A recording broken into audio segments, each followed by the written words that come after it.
101平做5房，優點咧都好明顯嘅，咁缺點咧都好明顯嘅。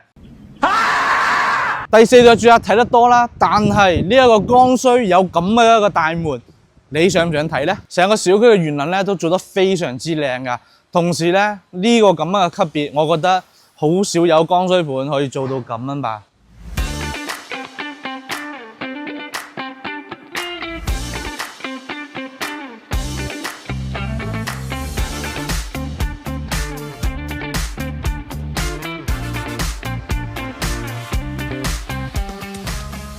咁依家咧就到示範單位啦，101平做5房，依家真係捲得好犀利啊！咁一隻門咧就係一個衛生間，我唔知點解咁中意將衛生間放喺門口呢度嘅。但係5房咧佢都有啲房特別細，就好似呢一間咁樣，真係細到咧，你話攞嚟做電競房咧，我都覺得佢真係有少少細啊！佢5房咧，其中有一間房咧就係呢個位置嘅，可以睇到呢一個位置其實佢係一間房嚟嘅。只不過示範單位咧，為咗將呢個廳咧做得更大一啲之餘，所以咧佢將呢度咧就變成咗一間房。咁其實咧呢個橫廳嘅空間咧，確實係比較唔錯嘅。同時咧係朝東南向嘅。咁兩邊窗一打開嘅話咧，其實咧佢就係一個南北通嘅一個戶型。咁佢嘅一個廚房咧，101平5房嘅廚房，呢個 U 型廚房雖然話空間唔係話特別大，但係睇下呢度喎。哇！呢個雙開門冰箱，呢個位認真係夠大啊！所以嘅話咧，其實101平做到5房咁嘅空間，其實我覺得係夠噶啦。咁再有兩間房咧，就係呢度啦，可以簡單睇一睇，因為我哋重點咧係要睇主人房嘅。主人房個空間咧會比較嘅靚啊，因為咧新規產品。咁入到嚟101平5房嘅主人房，呢個空間我覺得應該冇人再挑毛病啦吧。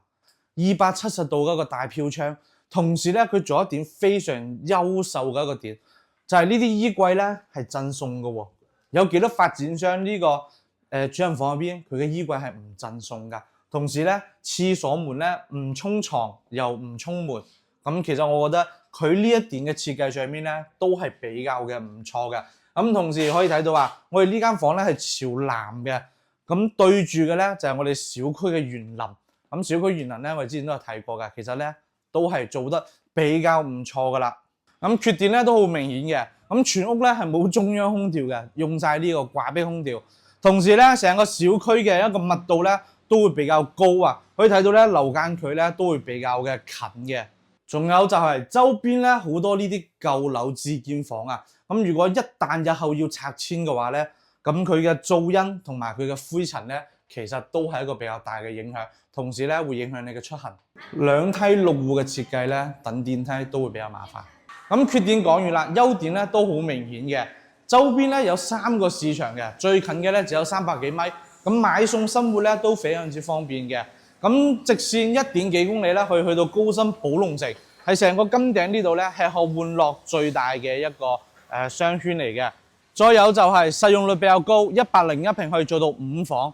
單價嘅話咧，都係18000蚊左右嘅。咁小區園林其實可以睇到做得非常之唔錯，加上咧小區嘅大門都做得比較大氣。呢一種剛需嘅配置咧，我覺得已經係比較天花板㗎啦。咁優缺點都講晒啦。咁樣個樓盤，你會同佢打幾多分呢？如果你想落喺呢度嘅話咧，咁你就要考慮好佢嘅優點同埋缺點。你平衡完之後咧，再作出你嘅選擇啦。肥堅揀樓，殺財就手。